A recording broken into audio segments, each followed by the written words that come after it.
नमस्ते, जय भीम, आदाब, सत श्री अकाल साथियों।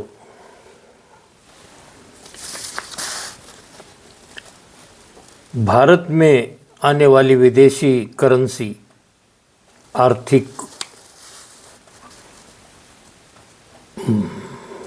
कलेक्शन जो आता है बाहर के विदेशी पर्यटकों के भारत में बौद्ध राष्ट्र के लिए जो प्यार प्रेम है, आदर है, उस भावनाओं में सराबोर होकर विदेशी लोग भारत में आते हैं। उनसे 5 गुना टिकटों का दर देखने के लिए, पर्यटकों को घूमने के लिए लिया जाता है। इतनी करेंसी आती है भारत में, फिर भी हम दरिद्री कहलाते हैं। भारत कमज़ोर राष्ट्र, गरीब राष्ट्र कहला रहा है। आर्थिक बाजियों में हम कहीं भी कमज़ोर नहीं है। फिर पता नहीं ये चलन कहाँ जा रहा है। चीन, Japan, Sri Lanka, Indonesia, Thailand, Germany, Cambodia, सारे बौद्ध राष्ट्रों के लोग यहाँ आते हैं, विदेशी पर्यटक। फिर उनसे जो आने वाला अर्थ है वो कहाँ व्यय हो रहा है। बौद्धों को तो नहीं मिल रहा, क्योंकि बौद्ध धर्म से संबंधित लोगों को इस पैसे का कैसा उपयोग हो रहा है। उनके जीवन मान को कुछ उच्च दिशा दी जा रही है क्या भारत में? इस बारे में यहाँ के जो बौद्ध धर्मीय लोग हैं उन्हें सोचने की बहुत ज़रूरत है।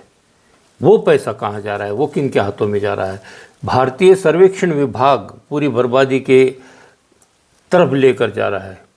वहाँ पर अन्य मंदिरों का बनना ये घातक है। बौद्ध बुद्धा के विचारों को ख़त्म करने के प्रयास हो रहे हैं भारत में।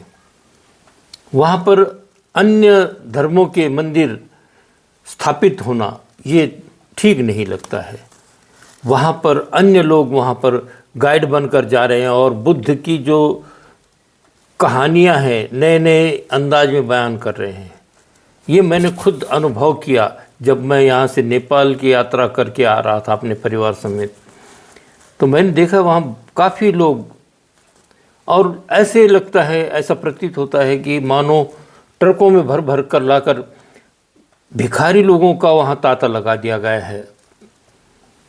सारनाथ में मुझे देखने में आया, बोध गया में मैंने देखा कि विदेशी पर्यटक आ रहे हैं तो उनके पीछे बुरी तरह से लगे हुए हैं भिखारी। उन्हें घूमने भी नहीं देते, उनके कपड़े पकड़ के खींचते हैं, उनके बैग पकड़ के खींचते हैं, जैसे मानो बंदर नए निर्माण हो गए हैं। इतनी दरिद्रता वाले लोगों को लाकर, या तो फिर बेगर्स माफिया आ गए हैं वहाँ पर, ऐसे स्थलों पर, ताकि विदेशी पर्यटक बेजार हो जाएं, दुखी हो जाएं और बौद्ध धर्म के इन स्थलों को वो दोबारा विजिट न करें। ऐसा कोई प्रयोजन हो सकता है।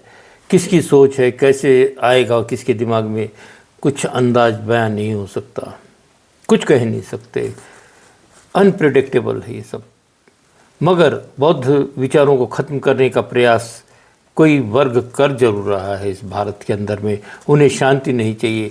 उन्हें हमेशा भारत के अंदर में दंगे फसाद चाहिए है। किसी न किसी माध्यम से, कुछ न कुछ एंगल से शांति को मिटाना ही चाह रहे हैं भारत से। तो हम लोगों का प्रयास होना चाहिए कि हम शांति स्थापित करें। हम लोगों को सामने आकर इसमें हिस्सा लेना चाहिए। बौद्धों का भी इसमें योगदान होना चाहिए, क्योंकि ये बौद्ध राष्ट्र है। यहाँ अन्य अतार्किक और हिंसक बातों को जन्म नहीं लेना चाहिए। हम लोगों का प्रयास है, क्योंकि हम बौद्ध धर्मीय हैं। हमें दया, करुणा, इन बातों पर चलना चाहिए। लोगों का अच्छा हो, लोग अच्छी तरह से जी सके, शांति से रह सके, मैत्री भावना लोगों में स्थापित हो सके, ये देखा जाना चाहिए। मगर एक बात है, डुंगेश्वरी में भी कोई अन्य धर्म के लोग अपना कब्जा जमाए हुए हैं।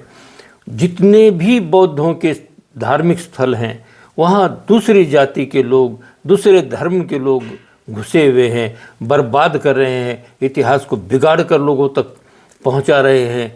ये बातों से हमें अवगत होना चाहिए और हम लोग सिर्फ जाते हैं, फ़ोटो खिंचवाते हैं, घूम कर आ जाते हैं। बहुत से लोग अभी भी मैंने देखा है कि सफ़र के दरमियान शराब के वश में पूरी तरह डूबे हुए हैं।